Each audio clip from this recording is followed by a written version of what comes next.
Okay. So this machine says guaranteed by Tesla Sewing Machines, Cleveland, Ohio, made in Japan, on the back here. There is a screw here clamping the motor and the light bulb cord in place. So if we remove this screw,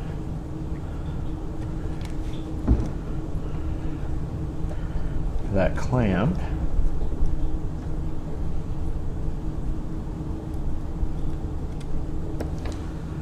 then the motor should be free, and you can see how much dust and filth is on the bottom of this machine from its time in it just sitting in the cabinet.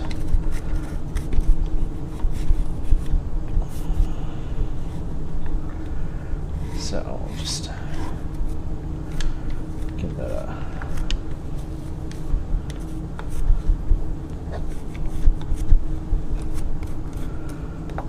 a brush out with the toothbrush. I may grab the vacuum and vacuum the bottom of this machine to try and pick up that dust, but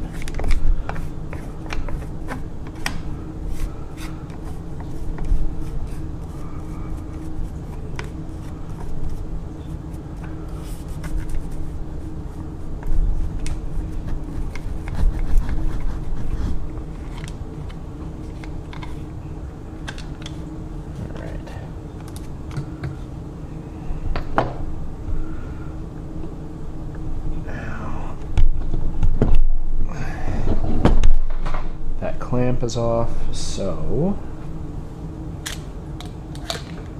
should be able to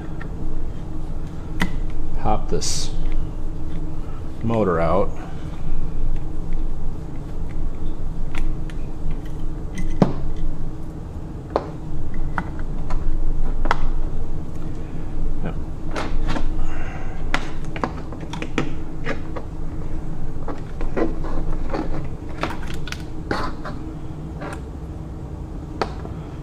This is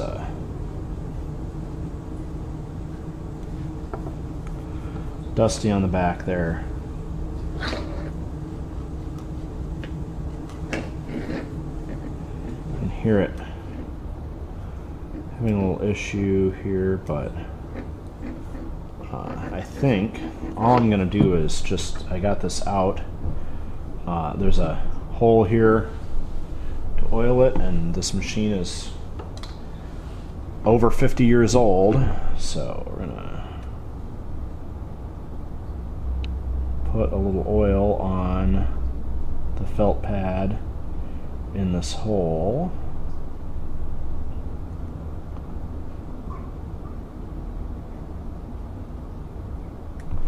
There we go. And the brushes are on this end of the motor, so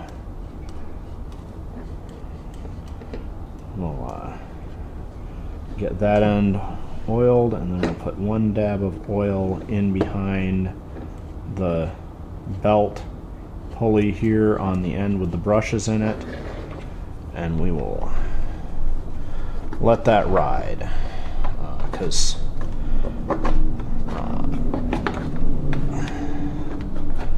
I haven't actually tested this motor yet, so unless I have a real major issue with it,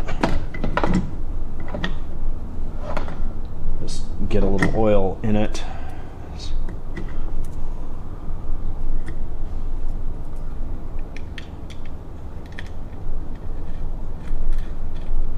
And not worry too much about it. These motors are all very generic. Just like these Japanese machines, there were a ton of companies making them. There were a ton of companies making the same motor after World War II, just to have something to do, and it was easier to just give everybody a design and be like, go build a factory to build this, than it was to get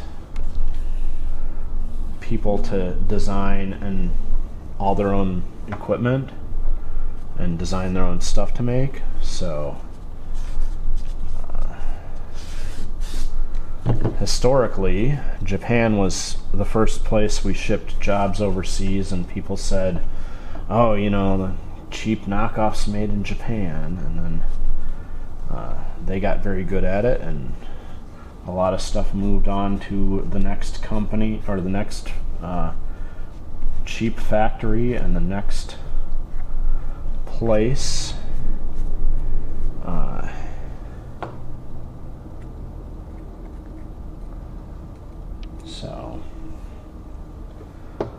And obviously, like I said, at the time, these would have been considered good machines, but not, you know, top of the line.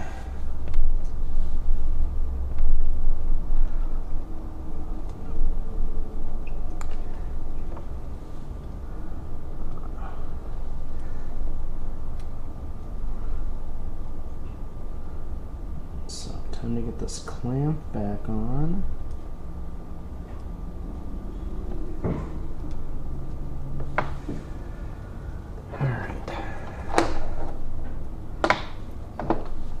See if I can get this screw. There we go. A couple threads on the screw. Now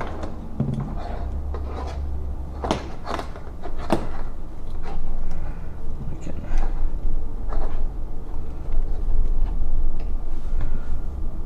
get the two wires under the clamp.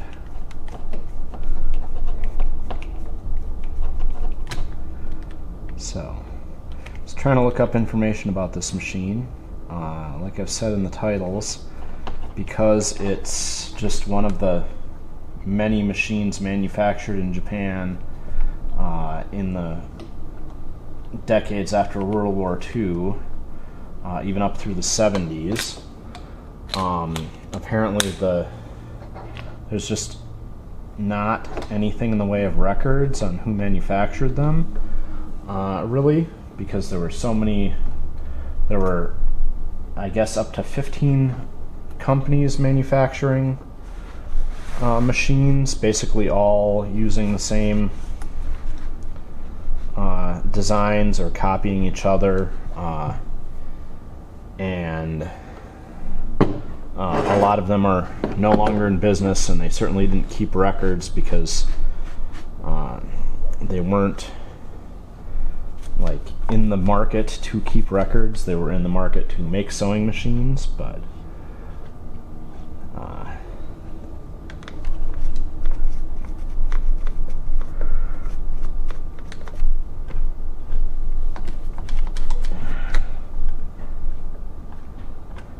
there. All right. So we got the motor popped out and lubed up. So since I have this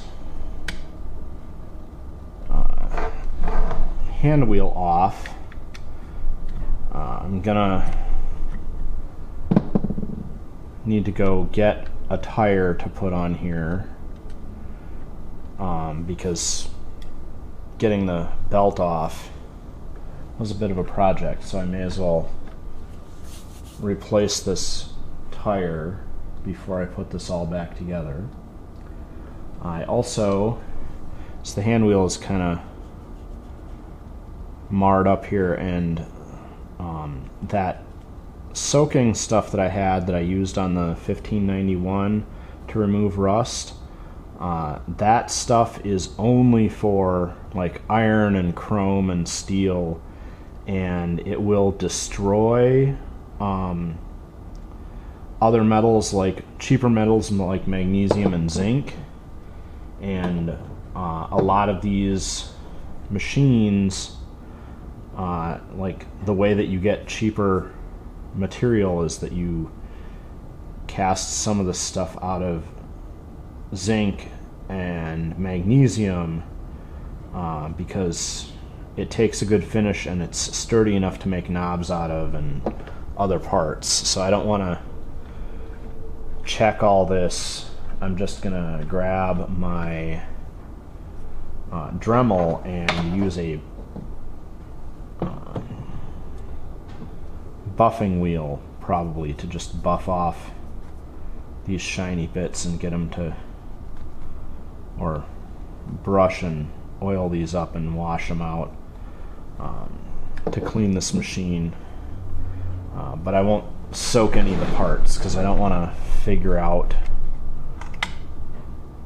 what might have been creatively replaced with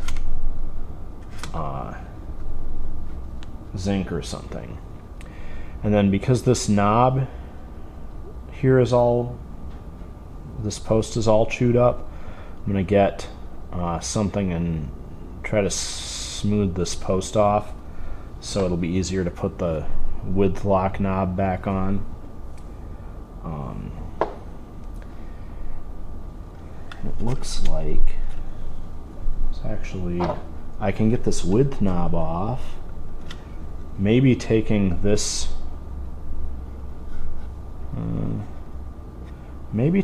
panel off will let me see right behind it to where this lock is. But you know, while we're at it, we'll just do that. We'll see what happens. So, set screw up under here for this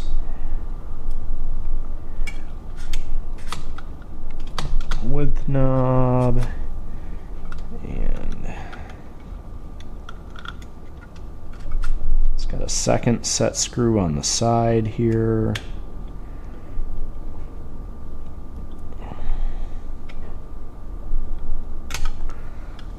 So you can see the passages for the two screws. Now one of them sits on the flat and then the other one helps tighten the knob in place more securely.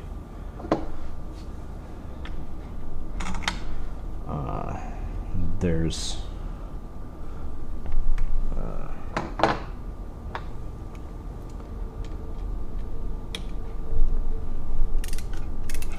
this screw on that trim piece and this screw.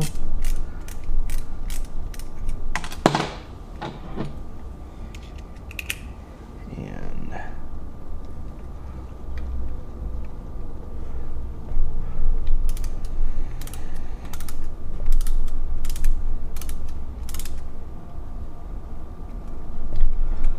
this screw. And this panel is coming forward. I wonder if there's a spring behind it for some reason. So I'm gonna leave the bottom connected and just take these three screws off. And now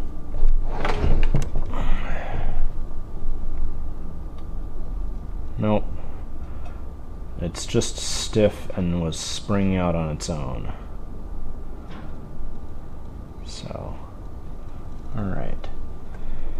Yeah. It was right. I don't know how visible this is. Let's try moving the camera. There we go. So, this is the knob for the width clamp. You can see it's just a post and a clamp that's supposed to go on this slide here, and it must be stuck unclamped because it doesn't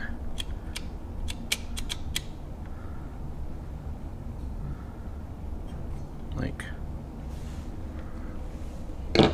Now I've got the width knob off of there.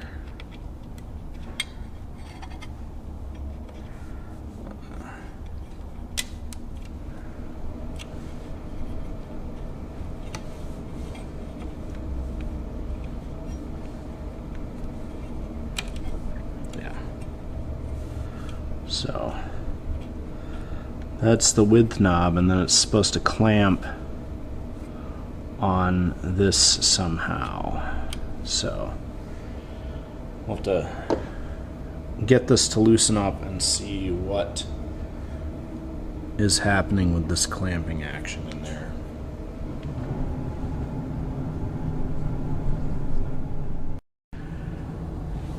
So our brief exploration on top there showed that taking this panel off will make it a little easier for us to get there. It's a solid piece down behind the stitch selector, so I'm gonna loosen these two screws here because they're the only two visible screws.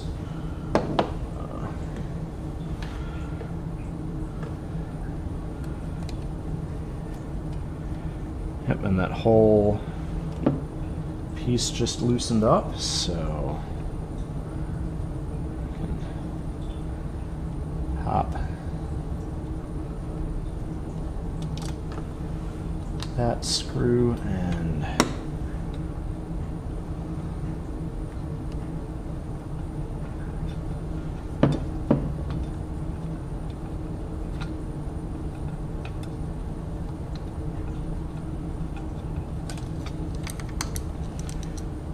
take this very nice looking dial off, and now our whole panel comes off, and this window was glued in place, but that glue has gotten old, so since that came apart, I'm gonna polish this piece up, just clean it up real quick, and then we'll glue this back in place after we get this metal trim cleaned up.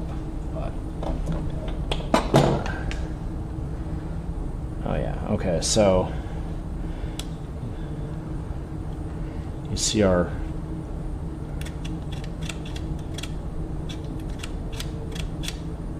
this spring is supposed to pull this cam forward, and it's all locked down right now, so since I'm gonna have to polish this up anyway, I'm gonna just get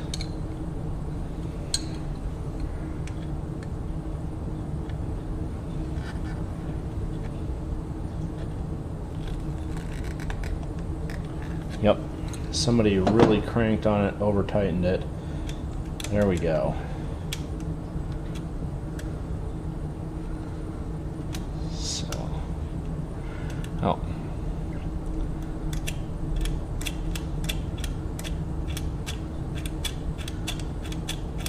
There we go. And our stitch width lock knob is working. Now, I think this part here is probably bent out of place.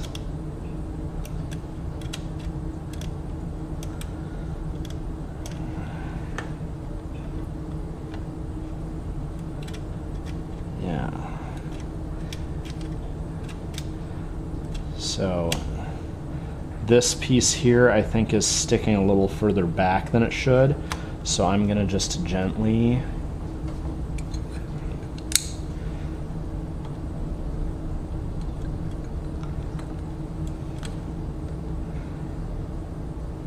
take my pliers and ever so slightly, I bent this ever just fractionally out so that this piece here is catching on it more carefully. Now, and this is turning freely, so I'm going to get a Dremel and I'm going to polish this shaft up so that that knob will fit on it better. But now that this is moving properly, that lock is going to work just fine. So all we'll have to do is